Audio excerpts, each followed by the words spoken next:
নমস্কাৰ, মই নিৰঞ্জন বৰুৱা। টুডে লাইভৰ বিশেষ অনুষ্ঠান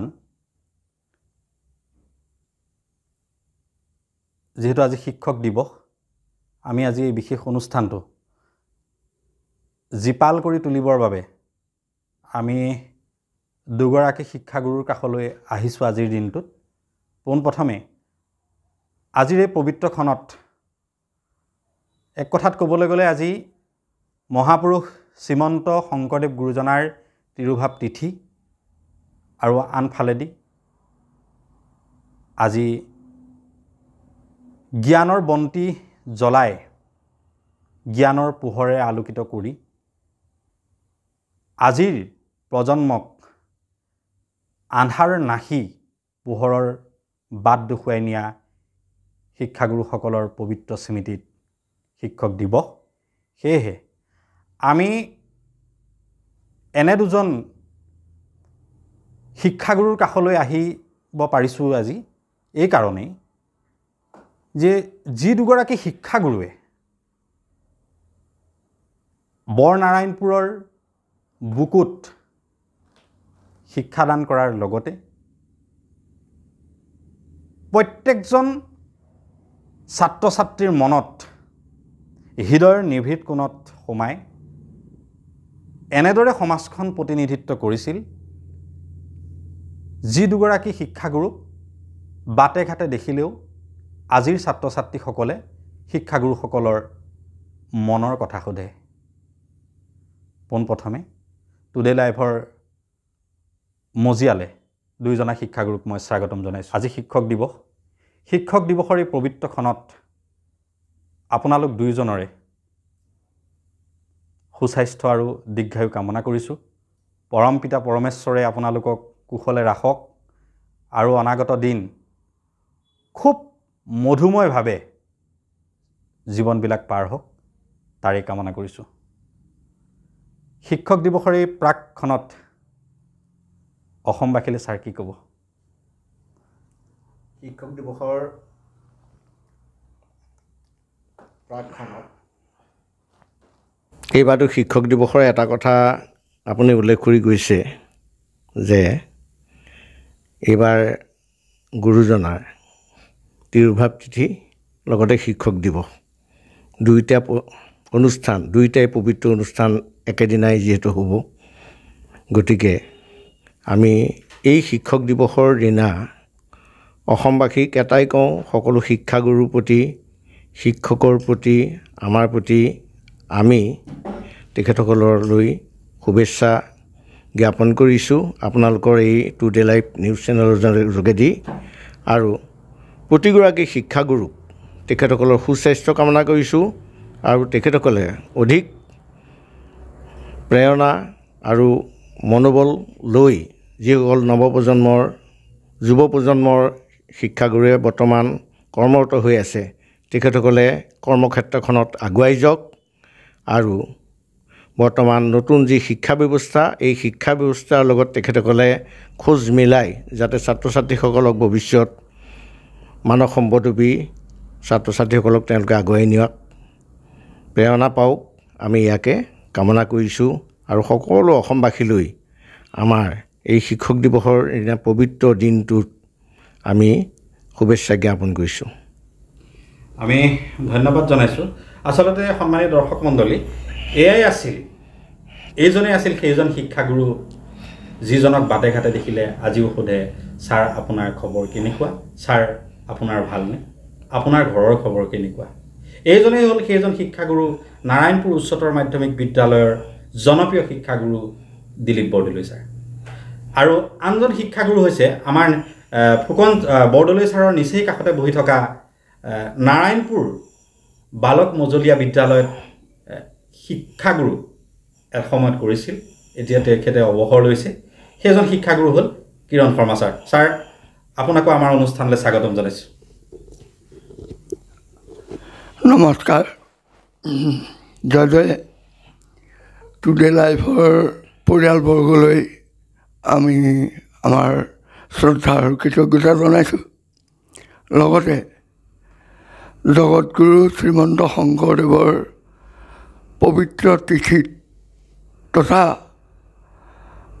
বিশ্ববৰেণ্য শিক্ষাবিদ সৰ্বপল্লী ৰাধাকৃষ্ণনৰ এই জন্মদিৱসৰ শিক্ষক দিৱস হিচাপে আমি পোৱা এই যি দিন, এই বৰ্ণাঢ্য দিনটোত আমি টুডে লাইফৰ পৰিয়ালক লগ পাই আমি নিজে ধন্য মানিছোঁ। লগতে আমাৰ তৰফৰ পৰা টুডে লাইফৰ পৰিয়ালক কৃতজ্ঞতা জনোৱাৰ লগতে বৰ্তমান কৰ্মৰত সন্মানিত শিক্ষাগুৰুসকল,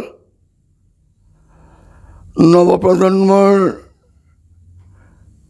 শিক্ষা জগতৰ বুনিয়াদস্বৰূপ ছাত্ৰ ছাত্ৰীসকল তথা শৈক্ষিক জগতখনৰ লগত সংশ্লিষ্ট সকলো ব্যক্তিক সুধি আমি আমাৰ তৰফৰ পৰা এই পবিত্ৰ দিনত শ্ৰদ্ধা আৰু কৃতজ্ঞতা জনাই আমি আমাৰ এই অনুষ্ঠানলৈ আমন্ত্ৰণ জনোৱাত অতিশয় সুখ আৰু আনন্দ উপলব্ধি কৰিছোঁ। কিৰণ শৰ্মা ছাৰলৈ ধন্যবাদ জনাইছোঁ। কিন্তু ছাৰ, আপোনাৰ পৰা জানিব বিচাৰিছোঁ যে প্ৰত্যেকৰে শিক্ষা জীৱনৰ এটা শৈশৱ থাকে।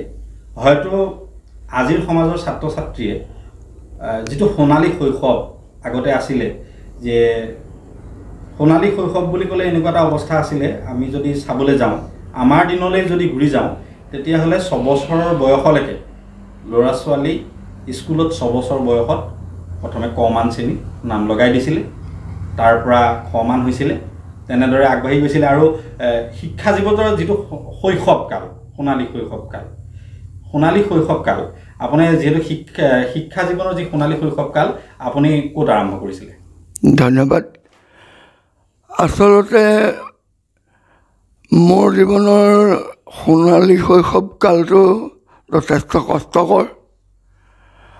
আমি যৌথ পৰিয়ালৰ অংশভুক্ত আছিলোঁ। আমাৰ পিতা প্ৰাথমিক বিদ্যালয়ৰ শিক্ষক আছিল।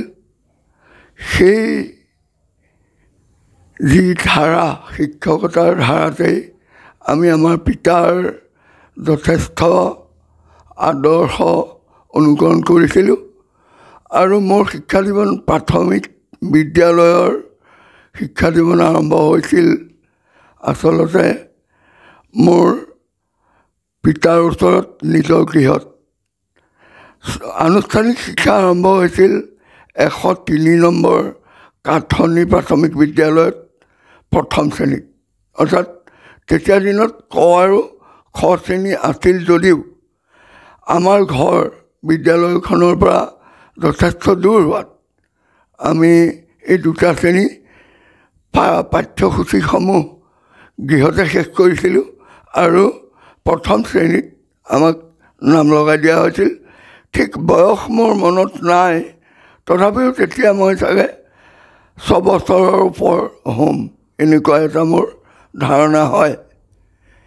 এই প্ৰাথমিক শিক্ষা 4ৰ্থ শ্ৰেণীত শেষ হৈছিল আৰু 4ৰ্থ শ্ৰেণীৰ পৰা আমি কাঠনি LP স্কুলৰ পৰা 2জন ছাত্ৰই প্ৰাথমিক বৃত্তি পৰীক্ষা দিছিলোঁ, যি পৰীক্ষা সদৌ অসম ভিত্তিত হৈছিল।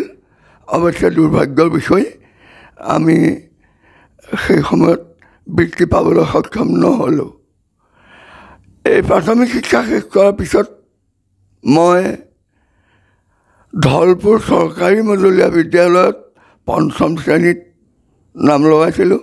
যি সময়ত আমাৰ গাঁৱৰ নাম বৰকাঠনি গাঁও, বৰকাঠনি গাঁৱৰ পৰা ধলপুৰলৈ তেতিয়াৰ দিনত 2.5 মাইল বুলি কয়, আজিকালি 4 কিলোমিটাৰ। এই 4 কিলোমিটাৰ ৰাস্তা খোজকাঢ়ি গৈ সেই সময়ত বৰ্তমানৰ যি 15 নম্বৰ ৰাষ্ট্ৰীয় ঘাইপথ, এই ঘাইপথৰ এটা অংশত প্ৰায় 1.5 কিলোমিটাৰমান ৰাস্তা কেৱল শিল দিয়া আছিল, য'ত কোনো আজিৰ দৰে পকাৰ ব্যৱস্থা নাছিল এনে শিলদিয়া ৰাস্তাৰে গৈ ধলপুৰ চৰকাৰী MV স্কুলত ষষ্ঠ শ্ৰেণী পৰ্যন্ত পঢ়িছিলোঁ।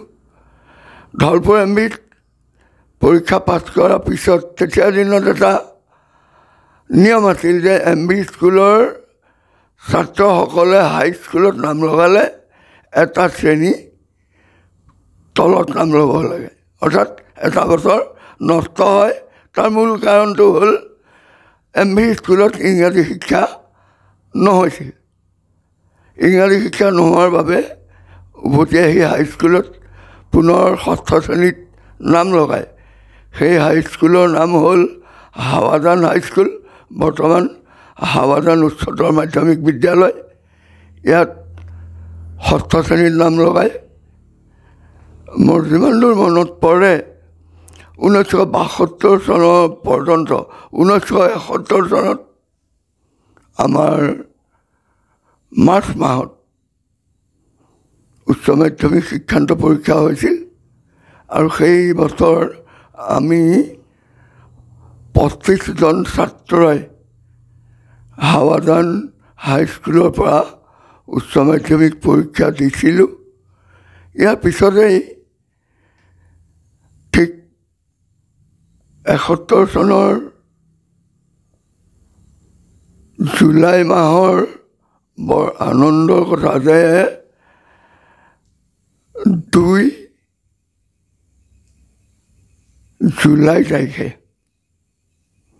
আমাৰ উচ্চতৰ মাধ্যমিক শিক্ষান্ত পৰীক্ষাৰ ফলাফল ঘোষণা হৈছিল। তেতিয়াৰ দিনত ফলাফল পিছৰ দিনা আবেলিলৈহে পোৱা যায়। ট্ৰিবিউন কাগজ আহিলে আমি ৰিজাল্ট পাইছিলোঁ।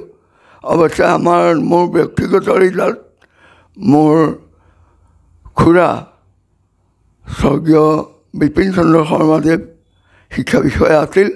তেখেতে ঢেকীয়াজুলিৰ পৰা মোলৈ টেলিগ্ৰাম কৰি পঠিয়াইছিল।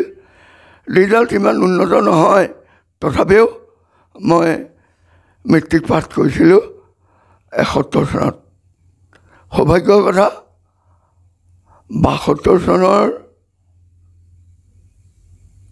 ছেপ্টেম্বৰ মাহৰ 5 তাৰিখে বৰ আনন্দৰ দিন যে মহাপণ্ডিত বিদগ্ধ পণ্ডিত ৰাজনীতিজ্ঞ ডক্টৰ সৰ্বপল্লী ৰাধাকৃষ্ণনৰ জন্মদিনত মই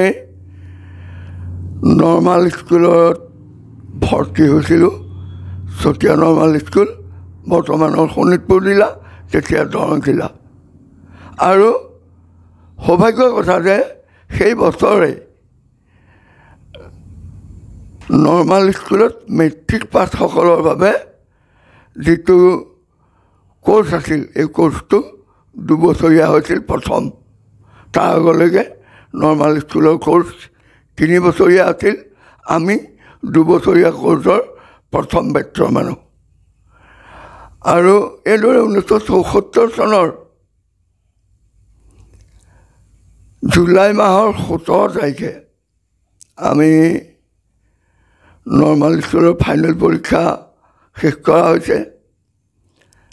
নৰ্মাল ফাইনেল শেষ কৰাৰ পিছত জুলাই মাহৰ 21 কি 22 74 চনৰ মোৰ সঠিক মনলৈ অহা নাই।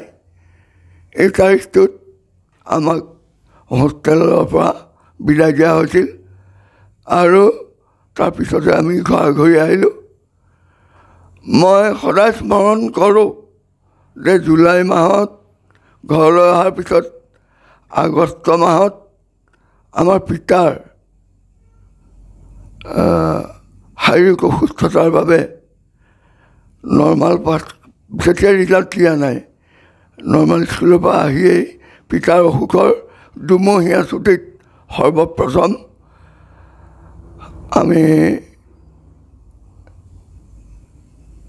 ধলপুৰ চাৰ্কুল, তেতিয়া শিক্ষাখণ্ড নহয়, ধলপুৰ চাৰ্কুলৰ সহপৰিদৰ্শক স্বৰ্গীয় গুঞ্জানন বৰকটকীদেৱৰ বদান্যতাত পিতৃৰ স্থানত 2 মাহৰ বাবে শিমলুগুৰিৰ বহুপথাৰ প্ৰাথমিক বিদ্যালয়ত সহকাৰী শিক্ষকৰ পদত যোগদান কৰিছোঁ। এই 2 মাহ যোৱাৰ পিছত ছেপ্টেম্বৰ মাহত মোৰ কাষতে থকা মোৰ ভাতৃ দিলীপ বৰদলৈদেৱৰ পিতৃ, মোৰ বৰ শ্ৰদ্ধাৰ পুৰুষ প্ৰয়াত হেমকান্ত বৰদলৈদেৱৰ মানে অনুগ্ৰহ বুলি ক'ব খুজিছোঁ। অনুগ্ৰহত তেখেতে নিজে অতি কষ্টেৰে পতা হাৱাজান উচ্চ মাধ্যমিক বালিকা বিদ্যালয়ত সহকাৰী শিক্ষক হিচাপে অতি অস্থায়ীভাৱে নিযুক্তি দিছিল। সেয়া 1974 চনৰ ছেপ্টেম্বৰ মাহৰ 4 তাৰিখ, যিটো তাৰিখ মোৰ এইকাৰণে মনত আছে যে সেইদিনা বৰ্তমানৰ মোৰ কনিষ্ঠ ভাতৃ জাতি হেমনাথ শৰ্মা মহাবিদ্যালয়ৰ অধ্যাপক, সহযোগী অধ্যাপক, সংস্কৃত বিভাগৰ মুৰব্বী ৰাজীৱ শৰ্মাৰ জন্মদিন।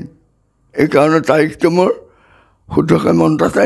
আৰু সেইদিনাই মই হাৱাজান উচ্চ মাধ্যমিক বালিকা বিদ্যালয়ত সহকাৰী শিক্ষকৰ পদত যোগদান কৰিছিলোঁ। নিশ্চয়কৈ এইজনে আছিল কিৰণ শৰ্মা। আমি কিৰণ শৰ্মাৰ লগত কথা পাতিম। যথেষ্ট কথা আছে, মনৰ কথা পাতিব লাগিব, কাৰণ তেখেতসকলৰ জীৱনৰ তিতা মিঠা কিছুমান অভিজ্ঞতা থাকে। এই অভিজ্ঞতাৰ বিষয়েও কথা পাতিম। কিন্তু এতিয়া আমি আহিছোঁ এজন জনপ্ৰিয় শিক্ষক নাৰায়ণপুৰ উচ্চতৰ মাধ্যমিক বিদ্যালয়ৰ। যদি আপুনি কোনোবা যদি শিক্ষা গ্ৰহণ কৰিছে বা নাৰায়ণপুৰ উচ্চতৰ মাধ্যমিক বিদ্যালয়ত যদি শিক্ষা গ্ৰহণ কৰি কোনোবা যদি বিশেষভাৱে বিশেষ কোনোবা যদি সংবাদ জগতৰ লগতেই হওক বা বিভিন্ন বিভাগৰ লগত জড়িত হৈ চাকৰিমুখী যাত্ৰাই হওক বা সেই ব্যক্তিজনৰ চাকৰিমুখী যাত্ৰাই হওক বা সেই ব্যক্তিজন ব্যৱসায়িকভাৱে যদি সফল হয়, আপুনি যদি সোধে এটা নাম চিধাই ক'ব যে দিলীপ বৰদলৈ। দিলীপ বৰদলৈ ছাৰ এজন জনপ্ৰিয় শিক্ষাগুৰু। আমি দিলীপ বৰদলৈ ছাৰৰ কাষলৈ আহিছোঁ। দিলীপ বৰদলৈ ছাৰ, পুনৰবাৰ আপোনাৰ কাষলৈ আহিছোঁ। আচলতে জনপ্ৰিয়তা যিধৰণে আমি দেখা যায় আজিৰ সমাজত জনপ্ৰিয় শিক্ষাগুৰু যদি কোৱা যায়, আমাৰ দিনৰ পৰা আপোনাৰ কৰ্মজীৱন আৰম্ভ হোৱা দিনৰ পৰা আমাৰ জীৱন বা এতিয়া জীৱনলৈকে আপুনি অৱসৰ গ্ৰহণ কৰিলে, এতিয়া যিহেতু অৱসৰৰ দিনটোলৈকে যদি কোৱা যায় বা অৱসৰৰ পিছতো যদি কোনোবাকে যদি কেনেবাকৈ আপোনাক পাইছে, তেতিয়াহ'লে আপোনাৰ নামটো হৃদয়ৰ কোনোবা এটা কোণত কিন্তু সেই ছাত্ৰজন বা ছাত্ৰীগৰাকী লিখি ৰাখে। গতিকে আপোনাৰ যিটো সোণালী শৈশৱ খুব চমুকে, আপোনাৰ যিটো সোণালী শৈশৱটো আপুনি ক'ত আৰম্ভ কৰিছিলে প্ৰাথমিক বিদ্যালয় শিক্ষা, আৰু কেনেদৰে আপুনি জনপ্ৰিয়তা অৰ্জন কৰিবলৈ সক্ষম হয়? ধন্যবাদ। সোণালী শৈশৱ বুলি ক'লে মোৰ মনত পৰিছে আজি এটা নতুন কথা। মই চালুকীয়া অৱস্থাতেই মোৰ কাষতে বহি থকা কিৰণ শৰ্মা দাদাই হয়তো জানে, মায়ে এখন স্কুল প্ৰতিষ্ঠা কৰিছিলে আমাৰ ঘৰৰ কাষতেই। এই সোণালী শৈশৱৰ সেই দিনকেইটাত আমি ধেমালি ধুমলা কৰি থকা বয়স। সেই সময়ত মাতৃদেৱীয়ে আৰু মোৰ পিতৃদেৱে সেইখন মানে প্ৰতিষ্ঠা কৰিছিল, মাতৃদেৱীও আছিল, তাতেই মোক অধ্যয়ন কৰিবলৈ দিছিল। গতিকে মই যদি কওঁ মোৰ জীৱনৰ প্ৰথম শিক্ষানুষ্ঠান কোনখন বুলি ক'লে মাতৃদেৱীয়ে পতা সেই হাৱাজান প্ৰাথমিক বিদ্যালয়।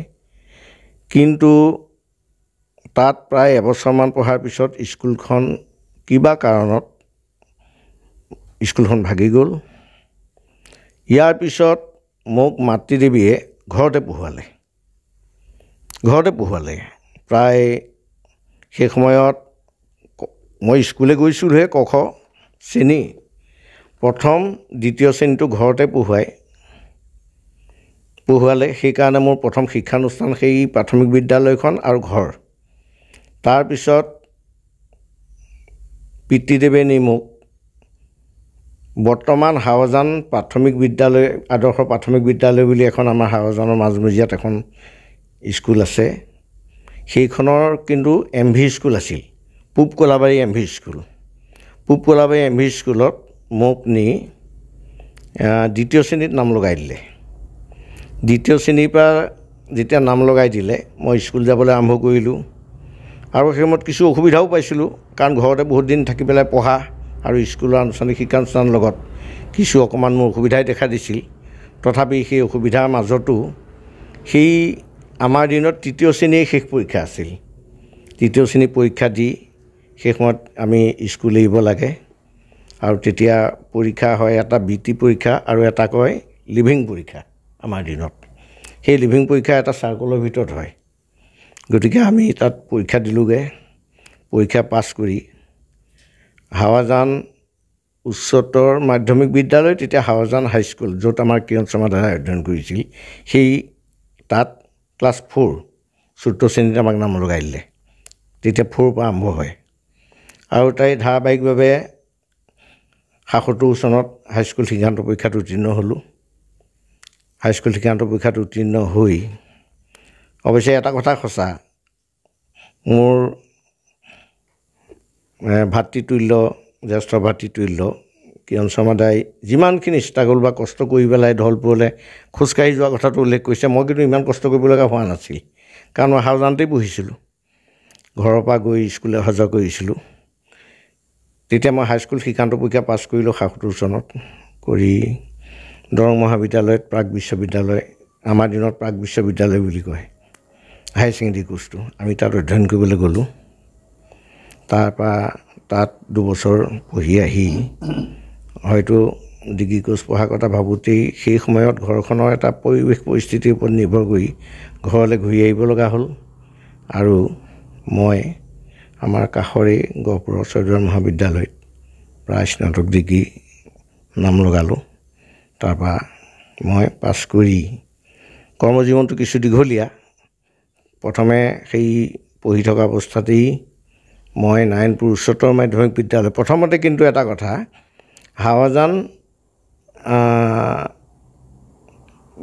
এই বালিকা উচ্চ মাধ্যমিক বিদ্যালয়ত যিখনৰ মোক পিতৃদেৱে প্ৰতিষ্ঠা কৰা স্কুল তাত কিছুদিন মোক নিযুক্তি এটা দিছিল যদিও তাত কিন্তু মই চাকৰি জীৱন আৰম্ভ নকৰিলোঁ কৰা নহ'ল ধাৰাবাহিকভাৱে 2 এদিন অহা যোৱা কৰিছিলোঁ ইয়াৰ পিছত মোক নাৰায়ণপুৰ উচ্চতৰ মাধ্যমিক বিদ্যালয়ত মই গ'লোঁ তাত প্ৰথমে মই অৱশ্যে শিক্ষক হিচাপে যোগদান কৰা নাছিলোঁ কাৰ্যালয় সহকাৰী হিচাপে যোগদান কৰিছিলোঁ তাৰপিছত মই ইতিমধ্যে মই মহাবিদ্যালয়ৰ পৰা স্নাতক ডিগ্ৰীও গ্ৰহণ কৰিলোঁ কৰি মই সেই নাৰায়ণপুৰ উচ্চতৰ মাধ্যমিক বিদ্যালয়তে মই শিক্ষক পদলৈ উন্নীত হ'লোঁ আৰু শিক্ষকৰ জীৱনটোত মই 5 ছেপ্টেম্বৰ মোৰ জীৱনৰ এটা উল্লেখযোগ্য দিন যে এই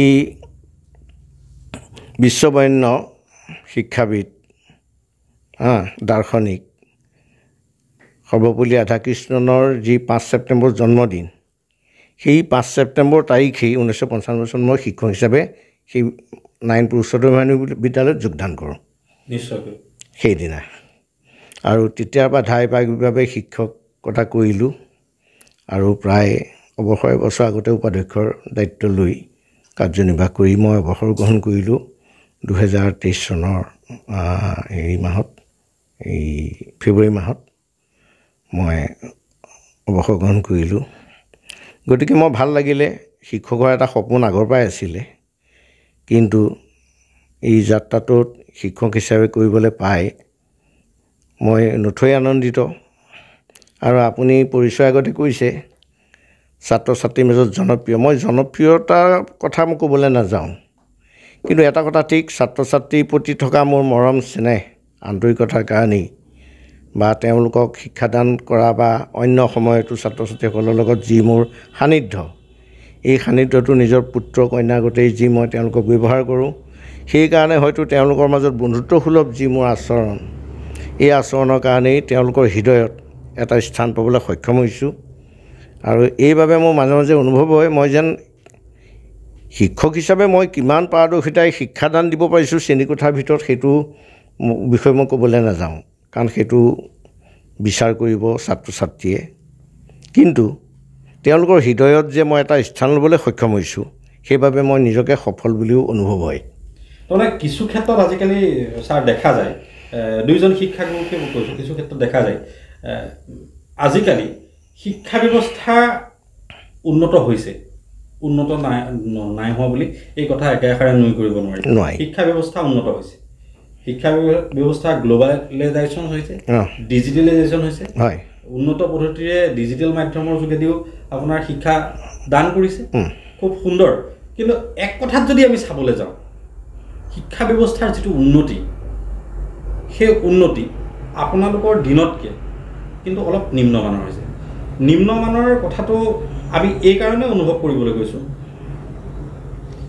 শিক্ষা গ্ৰহণ কৰিবলৈ যোৱা ছাত্ৰ ছাত্ৰীসকলে মাজত আপোনালোক এনেধৰণে সোমাই গৈছিল যে যিটো ধৰণ শিক্ষকজনৰ প্ৰতি থকা যিটো মৰম, যে কাইলৈ মোক হোমৱৰ্কটো দিছে, দিলীপ বৰদলৈ ছাৰে হোমৱৰ্ক দিছে বা শৰ্মা ছাৰে হোমৱৰ্ক দিছে, যদি কৰি নিনো ছাৰহঁতক মই বিশ্বাসঘাতকতা কৰা হ'ব, ছাৰহঁতৰ মাজত ছাৰহঁতে মোক ইমান মৰম কৰে, সেই মৰমৰ মই একো মৰম দিব পৰা নাই। ছাৰহঁতে যিহেতু মোক মৰম কৰিছে, মৰমৰ প্ৰতিদান স্বৰূপে ছাৰহঁতে কৰা কৰিবলৈ দিয়া কামখিনি যদি কৰি লৈ যাওঁ, ছাৰহঁতে মোক আৰু মৰম কৰিব, মানে মৰমৰ প্ৰতিদান হিচাপে হোমৱৰ্কখিনি যে দিলে কৰি লৈ গ'ল। সেই যিটো মৰম,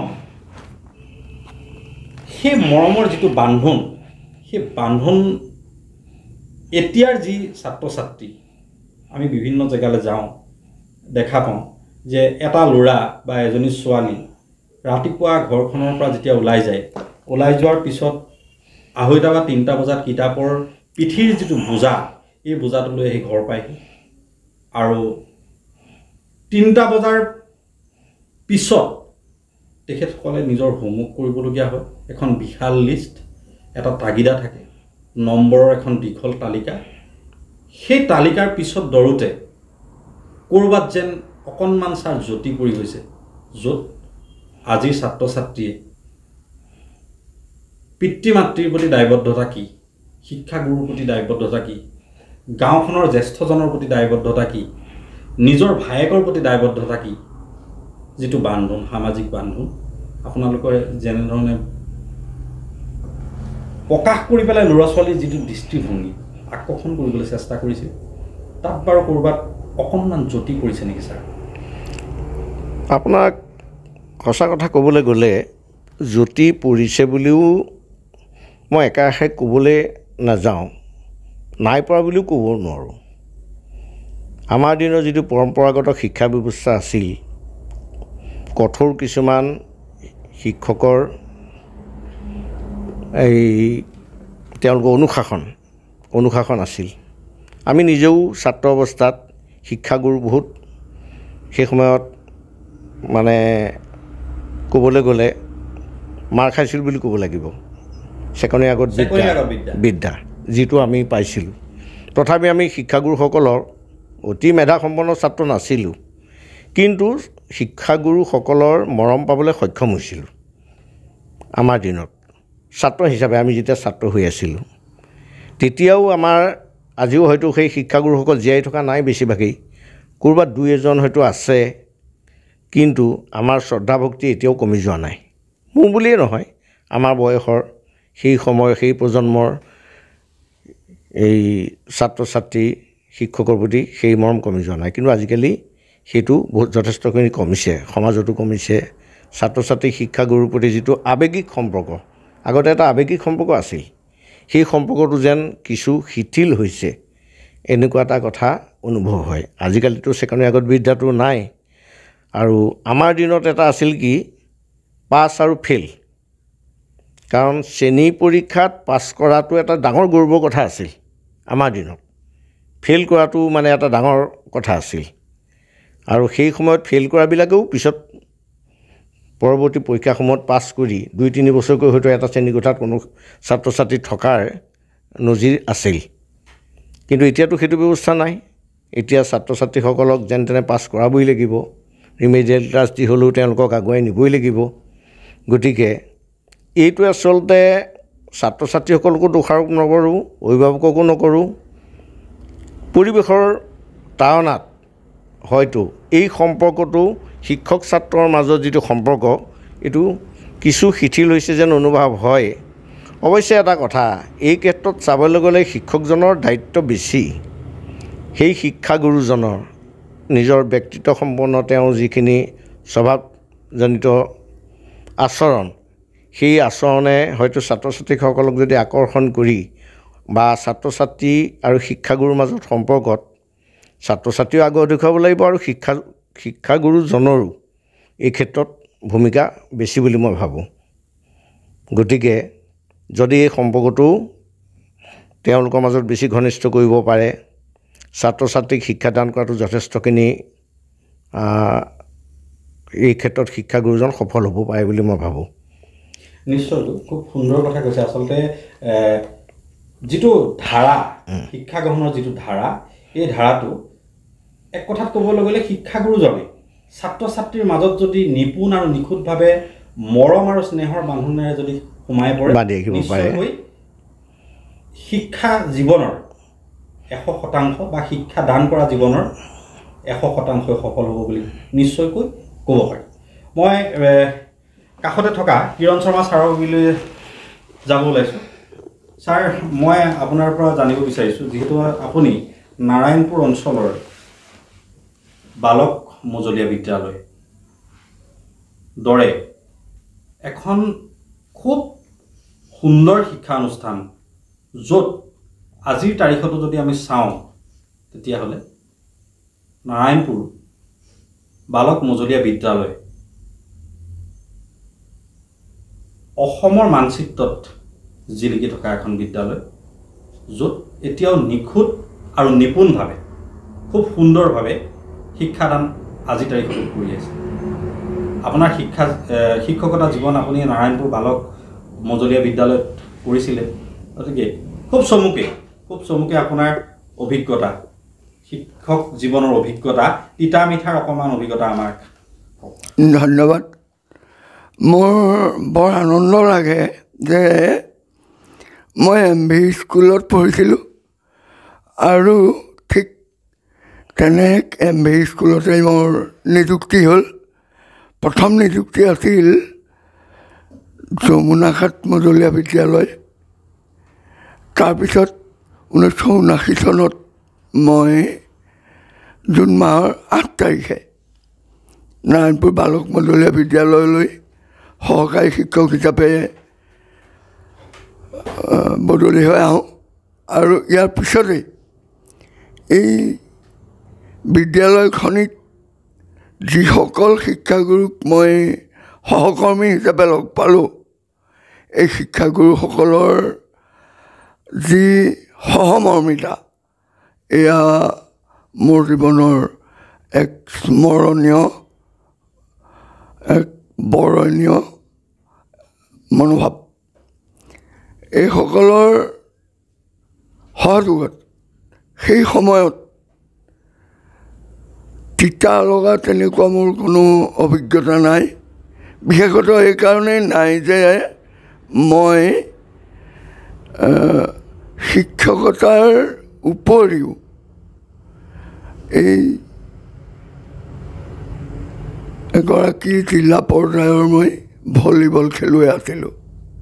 ইয়াৰ উপৰি অন্যান্য যিবিলাক আনুষংগিক এখন স্কুলৰ ঠিক 14 বছৰ বয়স পৰ্যন্ত ছাত্ৰ ছাত্ৰীয়ে খেলিব পৰা খেল ধেমালি, সীমিত খেল ধেমালি আৰু পৰম্পৰাগত থলুৱা খেল ধেমালিৰে প্ৰতিযোগিতাসমূহ বিদ্যালয়ত অনুষ্ঠিত কৰিবই মই ছাত্ৰ ছাত্ৰীসকলৰ মাজত সোমাই পৰিছিলোঁ।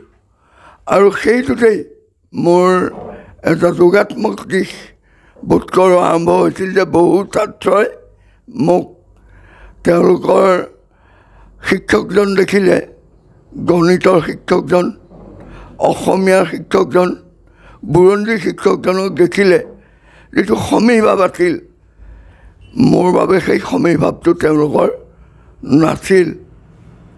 মোক প্ৰায় বন্ধুৰ দৰে সেই সময়ৰ বহুতো ছাত্ৰ ছাত্ৰীয়ে ব্যৱহাৰ কৰিছিল আৰু এইটো মোৰ জীৱনৰ এটা মিঠা অভিজ্ঞতা।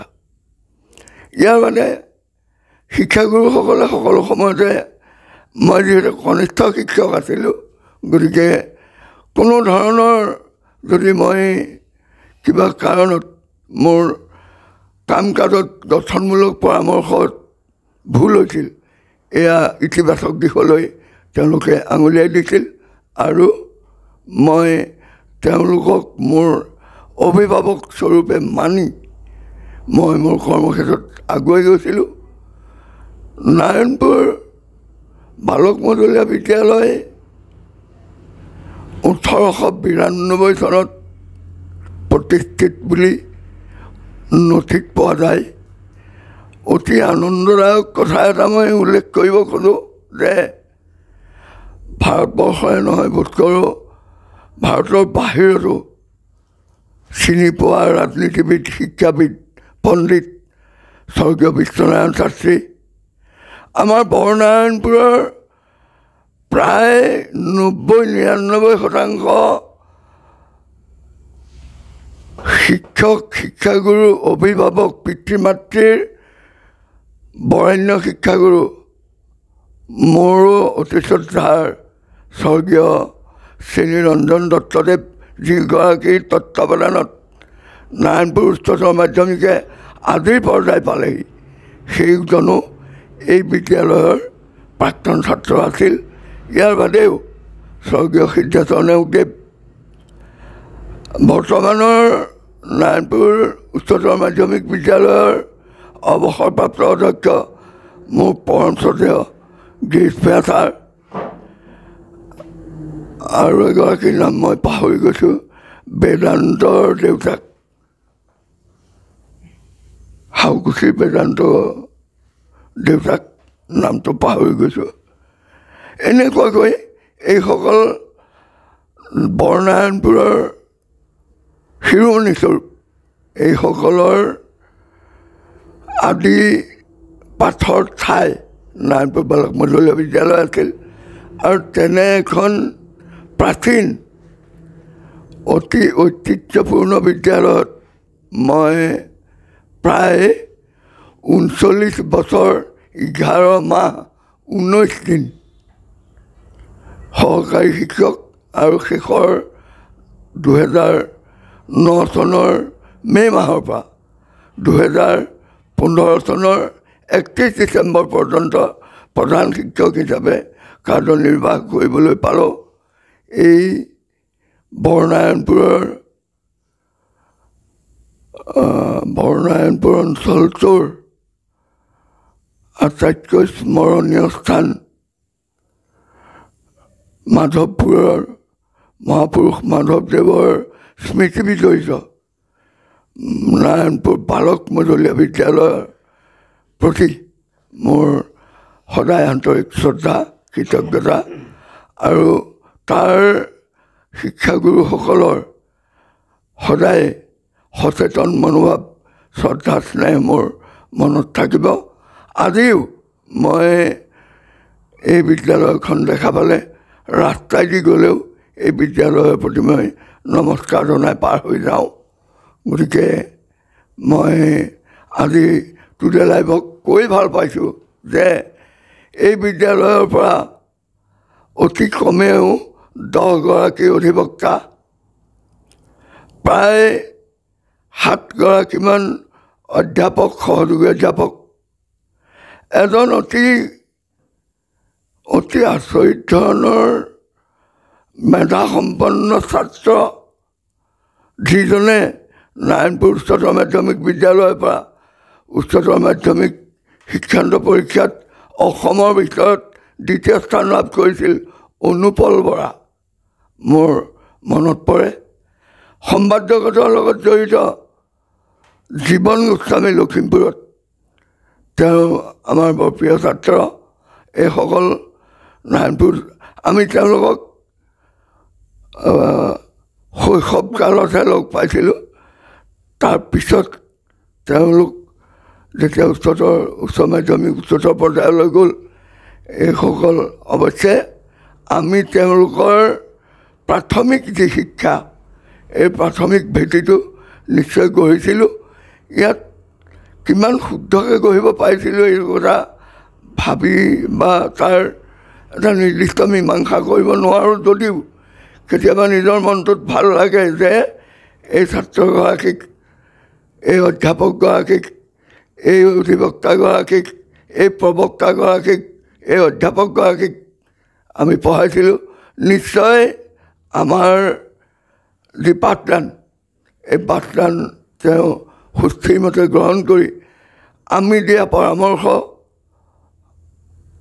তেওঁ মানি লৈ পাঠ গ্ৰহণ কৰাৰ বাবে আজিৰ শিক্ষা জগতৰ লগত একাত্ম হৈ বৰ্তমানৰ কেৱল বৰনাৰায়ণপুৰ নহয়, কেৱল লখিমপুৰ জিলা নহয়, সমগ্ৰ অসম, ভাৰতবৰ্ষ তথা বিশ্বৰ বিভিন্ন স্থানত তেওঁলোক কৰ্তব্যৰত হৈছে। তেখেতসকললৈ, তেওঁলোকলৈ, মোৰ এই প্ৰিয় ছাত্ৰসকললৈ মই মোৰ আজিৰ পবিত্ৰ দিনত মই আশীৰ্বাদ জনাইছোঁ। আচলতে ধন্যবাদ জনাইছোঁ। খুব সুন্দৰ যি মন্তব্য আগবঢ়াইছে শৰ্মাদেৱে, খুব সুন্দৰ। আচলতে আকৌ কৈছোঁ মই যে বৰনাৰায়ণপুৰৰ বুকুত অৱস্থিত যি দুখন বিদ্যালয়, নাৰায়ণপুৰ বালক মজলীয়া বিদ্যালয় আৰু আনখন হ'ল নাৰায়ণপুৰ উচ্চতৰ মাধ্যমিক বিদ্যালয়, এই দুখন বিদ্যালয়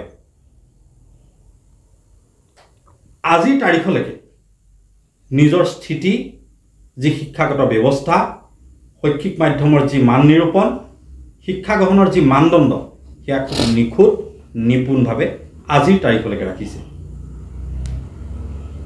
আমি অনুষ্ঠান শেষ কৰিব লাগিব। তাৰ প্ৰাক মুহূৰ্তত মই দুইজন শিক্ষাগুৰুৰ কাষলৈ আকৌ আহিছোঁ। মই দিলীপ বৰদলৈ ছাৰৰ গুৰিলৈ আহিছোঁ। আচলতে এক কথাত যদি ক'বলৈ যায়, মই আকৌ সেই প্ৰশ্নটো আপোনাৰ গুৰিলৈ এইকাৰণে আনিছোঁ যে যিটো শিক্ষা ব্যৱস্থাৰ ধাৰা আপোনালোকে অব্যাহত ৰাখিছিলে খুব সুন্দৰভাৱে, আপুনি মই জনাত শিক্ষকতা কৰিছিলে ক্লাছ 7লৈকে পাঠদান পঢ়ুৱাইছিলে। নহয়, 10লৈকে ঠিক আছে, অকণ ভুল হৈছে, ক্লাছ 10লৈকে পাঠদান কৰিছিলে। কিন্তু যদিও আপুনি ক্লাছ 10লৈকে পাঠদান কৰিছিলে, কিন্তু উচ্চতৰ মাধ্যমিকৰ যিসকল ছাত্ৰ ছাত্ৰী আছিলে সেইসকলৰ মাজত কিন্তু অতি আপোন আৰু ঘনিষ্ঠ আছিলে, অতি আপোন আৰু ঘনিষ্ঠ আছিলে। এনেকুৱা আমি ছাত্ৰ ছাত্ৰীও পাওঁ বোলে, কেতিয়াবা কয় যে আমি ঘৰত ভাত খাই নাহোঁ, যে দিলীপ বৰদলৈ ছাৰক যদি লগ পাওঁ, লগ পোৱাৰ লগে লগে আমাক চাহ তাহ পৰঠা চৰঠা খুৱাই পেলাই আমাক পঠায়, যে আমি এনেকুৱা হয়। আৰু জীৱনত এনেকুৱা এজন ছাত্ৰও পাইছোঁ, মোক কৈছে যে খেল ধেমালি হৈ গ'ল, দিলীপ বৰদলৈ ছাৰ তেখেত ইউনিয়ন বডিৰ সভাপতি আৰু সিফালে ছাত্ৰজন সম্পাদক, আৰু খুব ধুনীয়াকৈ স্কুলৰ যি বাৰ্ষিক থাকে, খেল ধেমালি থাকে, স্কুল সপ্তাহ থাকে, এই স্কুল সপ্তাহ খুব ধুনীয়াকৈ পালন হৈ গ'ল।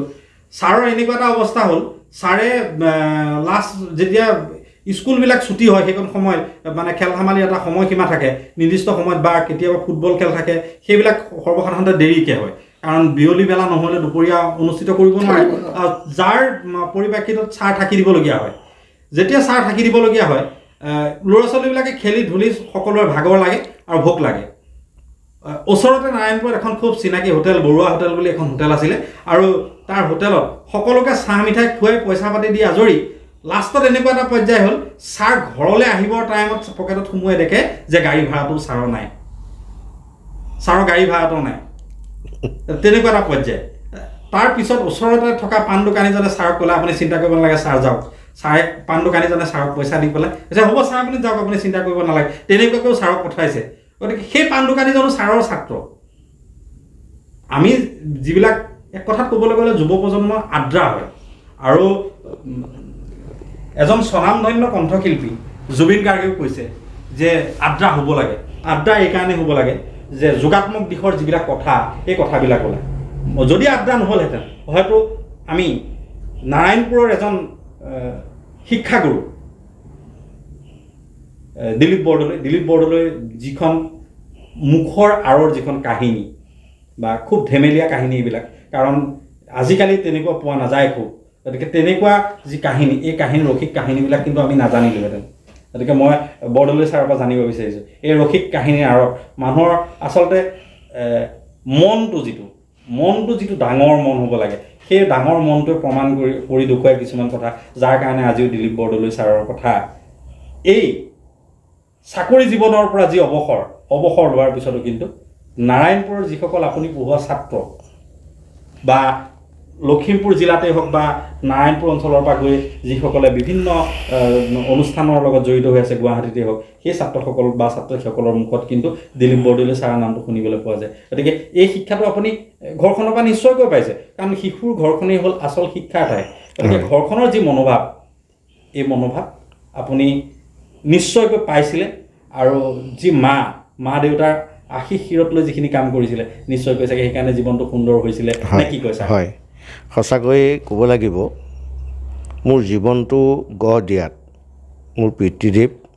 তেখেত অকণমান অৱশ্যে সেই সময়ত নাম জ্বলা ব্যক্তি আছিল ৰাজনীতিও কৰিছিল আৰু সামাজিক অনুষ্ঠানৰ সৈতেও জড়িত আছিল হেমকান্ত বৰদলৈ মাতৃ চম্পাৱতী বৰদলৈ তেখেতে সাহিত্যৰ হেৰি কৰিছিল সাহিত্য চৰ্চাও কৰিছিল এই পিতৃ মাতৃ দুই মেৰু আছিল এগৰাকী আছিল সমাজৰ সামাজিক কাম কাজত জড়িত মাতৃও আছিল মাতৃ আছিল সাহিত্য সংস্কৃতিৰ সৈতে জড়িত এই এটা পৰিৱেশ সৰুৰ পৰা মোক দিছিলে নৈতিকতাবোধটো মাতৃয়ে শিকাইছিলে সঁচা কথা ক'বলৈ গ'লে আৰু মাৰ পৰাই পিতৃ মাতৃৰ পৰাই মই জীৱনৰ সেই প্ৰাথমিক পৰ্যায়ৰ যিখিনি কুমলীয়া অৱস্থাৰ মোৰ মানসিকটোক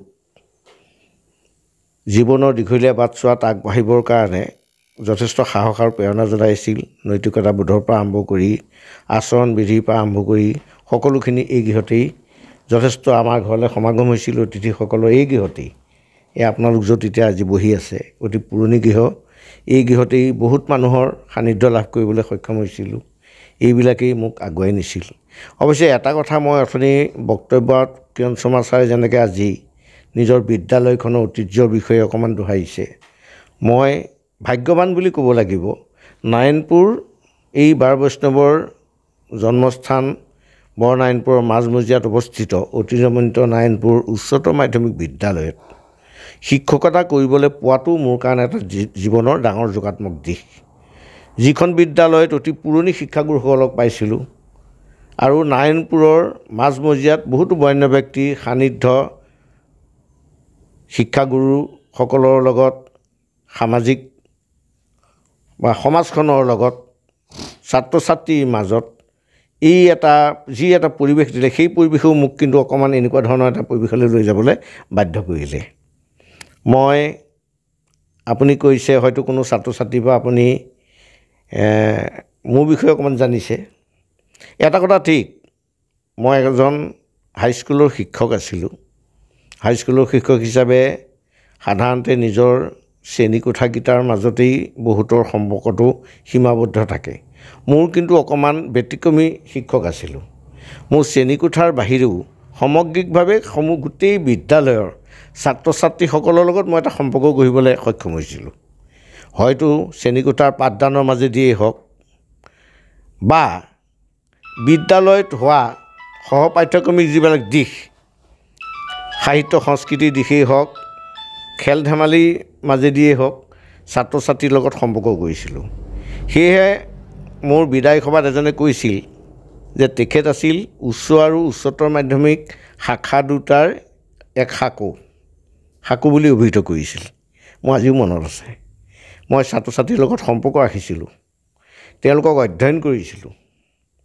আৰু মই ছাত্ৰ ছাত্ৰীৰ মাজত সাধাৰণতে ভেদাভেদ ভাৱটো কেতিয়াও অনা নাছিলোঁ সকলো ছাত্ৰ ছাত্ৰীৰ লগত সমানভাৱে তেওঁলোকক সম্পৰ্ক ৰক্ষা কৰি ব্যৱহাৰ কৰি সকলোৰে অন্তত সোমাবলৈ মই চেষ্টা কৰিছিলোঁ আৰু এইবিলাকতো সৰু কথা ছাত্ৰ ছাত্ৰীৰ লগত কেৱল বিদ্যালয়ৰ চাৰিবেৰৰ মাজতেই সম্পৰ্ক কৰি মই নাথাকোঁ বাহিৰতো সম্পৰ্ক কৰোঁ বন্ধুত্বসুলভভাৱে তেনেকুৱা কাৰণতে হয়তো কেতিয়াবা তেওঁলোকৰ লগত সেই বন্ধুত্বসুলভ আচৰণবিলাকৰ মাজত কিছুমান ধেমেলীয়া কথাও আহি যায় হাঁহি ধেমালি কৰোঁ এজন ছাত্ৰই এদিন মোক ফোনত কৈছিল ছাৰ আপোনাক কিন্তু মোৰ দেউতা বুলি মাতিবলৈ বৰ মন যায় বোলো হ'ব নিজৰ ল'ৰাৰ নিচিনা গতিকে এইটো এটা ডাঙৰ কথা সব ল'ৰা ছোৱালীক যেতিয়া মই চাওঁ শ্ৰেণীকোঠাতেই হওক বাহিৰতে হওক মই এটাই দৃষ্টি দিওঁ যে মোৰ নিজৰ ল'ৰাটোলৈ মনত পৰে ছোৱালীজনীলৈ মনত পৰে সিহঁত যেনেকুৱা ইহঁতো তেনেকুৱা মোৰ এই দৃষ্টিভংগীটোৰ কাৰণে হয়তো তেওঁলোকে মোক ভাল পায় মই প্ৰথমতেই উল্লেখ কৰি গৈছোঁ গতিকে ভাল লাগে আজি আপুনি যেনেকৈ ক'লে ছাত্ৰ ছাত্ৰীৰ লগত একেলগে বহি চাহ খাওঁ ধেমালি কৰোঁ। বাটে বাটে পালেও আমি আজিকালি ল'ৰা ছোৱালীবিলাকে মোক বাটত ৰখাই ফটো মাৰে, কোনোবাই ধেমালি কৰে। কেতিয়াবা দুই এজন ছাত্ৰ ছাত্ৰীক লগ পালে কিবা এটা খাবলৈ যাওঁগৈ, একেলগে খাওঁ, এই আনন্দখিনি পাওঁ। এইটো মোৰ কাৰণে জীৱনত জীয়াই থকাৰ এটা ডাঙৰ আনন্দ। গতিকে মই অৱসৰ যে ল'লোঁ এই কথাটো মোৰ মনলৈ নাহে, কিন্তু মই নাৰায়ণপুৰলৈ যেতিয়া যাওঁ মই বিদ্যালয়খনত এপাক হ'লেও সোমাই আহিবলৈ চেষ্টা কৰোঁ পাৰিলে, আৰু ছাত্ৰ ছাত্ৰীবিলাকক ৰাস্তাই ঘাটে য'তে যেনেকৈ পাওঁ এতিয়া এনেকুৱা ভাৱ হয় মই যেন অৱসৰ আজি হোৱাই নাই, এনেকুৱা এটা ভাৱ মোৰ মনলৈ আহে।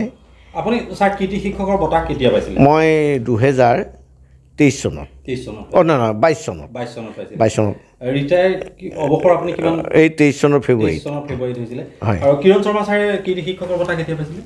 মই 2009 চনত। আৰু আপোনাৰ অৱসৰ কেতিয়া হৈছিলে? মোৰ অৱসৰ হ'ল 2015 চনৰ 31 ডিচেম্বৰ। নিশ্চয়কৈ এটা কথা ক'বই লাগিব, যি কীৰ্তি শিক্ষকৰ বঁটা, এই কীৰ্তি শিক্ষকৰ বঁটা যদিও এজনে 2022 বৰ্ষত আৰু আনজনে 2009 বৰ্ষত পাইছিলে, কিন্তু এটা কথা নিশ্চিত, কীৰ্তি শিক্ষকৰ যি বঁটা চৰকাৰে প্ৰদান কৰে এই বঁটাতকৈ বহু গুণে ডাঙৰ বঁটা তেখেতসকলে কেতিয়াবাই লাভ কৰি থৈছে। কীৰ্তি শিক্ষকৰ যি বঁটা, যি মানপত্ৰ টোপোলা, এয়া আজিৰ কাৰণে ডাঙৰ বস্তু নহয়, কিন্তু কীৰ্তি শিক্ষকৰ যিজন কীৰ্তি শিক্ষক বাটে পথে দেখিলে এতিয়াও চেলিব্ৰিটিৰ কাষত ৰোৱাৰ আগতে ফটো মাৰে, এতিয়াও চেলিব্ৰিটিৰ লগত কথা পতা দি প্ৰত্যেকজন ছাত্ৰ ছাত্ৰীয়ে কথা পাতে, আৰু আনজন কীৰ্তি শিক্ষক 2009 চনত বঁটা পাইছিলে কিৰণ শৰ্মা, সেইজন কীৰ্তি শিক্ষককো আজিৰ তাৰিখত বহু ছাত্ৰ ছাত্ৰীয়ে খবৰ লয়, মনৰ কথা সোধে, ঘৰৰ কথা সোধে। আচলতে ছাত্ৰ ছাত্ৰীসকলে, অভিভাৱকসকলে তেখেতসকল যে কীৰ্তি শিক্ষক, সমাজৰ যে কীৰ্তি শিক্ষক, সেই কথা কেতিয়াবাই তেখেতসকলক প্ৰদান কৰি থৈছে। আৰু এয়া হ'ল ছাত্ৰ ছাত্ৰীসকলক শিক্ষাগুৰু দুজনে দিয়া মৰম আৰু বন্ধুত্বসুলভ আদৰৰ বাবে তেখেতসকলৰ জীৱনত ছাত্ৰ ছাত্ৰীৰ পৰা কীৰ্তি শিক্ষকৰ যি বঁটা নাপালেও কিন্তু কীৰ্তি শিক্ষকৰ যি মৰম কেতিয়াবাই আদায় কৰি থৈছে। আমি অনুষ্ঠানৰ শেষৰ ফালে আহিছোঁ, খুব চমুকৈ কিৰণ শৰ্মা ছাৰৰ বুলি আহিছোঁ। কিৰণ শৰ্মা ছাৰৰ ঘৰত বৰ্তমান সদস্য কিমান? পৰিয়াল সম্পৰ্কীয় হয়, বৰ মই ক'ব খুজিছোঁ, বৰ্তমান নিজা পৰিয়াল হিচাপে আমি দুয়ো, মোৰ পৰিবাৰ আৰু মই, আমাৰ ল'ৰা ছোৱালী 3টা, ছোৱালী 2জনী, জ্যেষ্ঠগৰাকীও ছোৱালী, কনিষ্ঠগৰাকীও ছোৱালী, আৰু মাজৰটো ল'ৰা। জ্যেষ্ঠ কন্যা ডক্টৰ সুনীতা শৰ্মা, তেওঁ কোকৰাঝাৰ চৰকাৰী মহাবিদ্যালয়ৰ সহযোগী অধ্যাপক, আৰু মাজু ল'ৰা তেওঁ তেজপুৰ ছেছন ন্যায়াধীশ, জিলা ন্যায়াধীশৰ আদালতৰ এইটো উকিলটো অধিবক্তা বোলে, অধিবক্তা, তেওঁ অধিবক্তা কৰে। আৰু সৰু ছোৱালী তেওঁ প্ৰণীতা শৰ্মা, তেওঁ আছিলে শিক্ষাগত অৰ্হতা হিচাপে লেবৰেটৰী টেকন'লজিত পাছ আছিল। চাকৰি আমাৰ ওচৰতে পাইছিল ধলপুৰ CHC, কিন্তু বিবাহ সূত্ৰে শ্বিলঙত থাকিব লগা হোৱাত তেওঁ এই কৰ্ম ত্যাগ কৰিব লগা হ'ল। এই 5জনেই আমাৰ বৰ্তমানৰ পৰিয়াল। পুত্ৰৰ সন্তান 2টা, বোৱাৰীসহ তেওঁলোক 4, ডাঙৰ জীয়াৰীৰ সন্তান 1, জোৱাইৰ সৈতে 3জন, আৰু কনিষ্ঠৰ সন্তান এটা জয়হঁতে 3জন। বৰ্তমান আমি এয়াই পৰিয়াল আৰু এই পৰিয়াল হিচাপে সুখী পৰিয়াল। মোৰ বৰ্তমান এই যি পাৰিবাৰিক কৰিব লগা কাম, বিবাহ আদিৰ সংস্কাৰ, এনেধৰণৰ অসুবিধা বৰ্তমান মোৰ নাই। কিন্তু মই কিছু শাৰীৰিকভাৱে অসুস্থ মানুহ, গতিকে কিছুমান কাম কৰিম বুলি ভাবিও মই কৰিবলৈ শাৰীৰিক অসুস্থতাৰ বাবে নোৱাৰোঁ। আনহে নালাগে আজিৰ এই অনুষ্ঠান ভাগত উপস্থিত থাকিব পাৰিম নে নোৱাৰিম, এইও মোৰ সন্দেহ হৈ গৈছিল। যেই নহওক মই ঈশ্বৰে বল দিছে আৰু মোৰ স্মৃতি ৰোমন্থন কৰাৰ এটা সুবিধা এই অনুষ্ঠানত পাই মই বৰ আহ্লাদিত হৈছোঁ। আৰু এয়া পাওঁতে আহি এই অনুষ্ঠানত মই বহি আছোঁ। এতিয়া এটা কথা মোৰ ক'বলৈ মন গৈছে, চমুকৈ ক'ব বিচাৰিছোঁ যে আমাৰ দিনত শিক্ষা ব্যৱস্থাটোত আমি একেবাৰে 100ৰ ভিতৰত 100 নম্বৰ পাবই লাগিব, 90 পাবই লাগিব, 85 পাবই লাগিব। এনেকুৱা ধৰণৰ যিটো প্ৰতিযোগিতা এইটো নাছিল। আমাৰ দিনত আছিল যে মই পঢ়িছোঁ, মই কিবা এটা বৃত্তিমুখী ব্যক্তি হ'ম, চাকৰিয়াল হ'ম, ব্যৱসায়ী হ'ম, অধিবক্তা হ'ম, অধ্যাপক হ'ম। তাৰ বাবে মই ঠিক প্ৰস্তুতিটো কৰিম, তাৰ কাৰণে মোক নম্বৰ 100ৰ ভিতৰত 100ই লাগিব, এনেকুৱা চিন্তা আমাৰ সমপৰ্যায়ৰ বা সহপাঠীসকলৰ নাছিলে।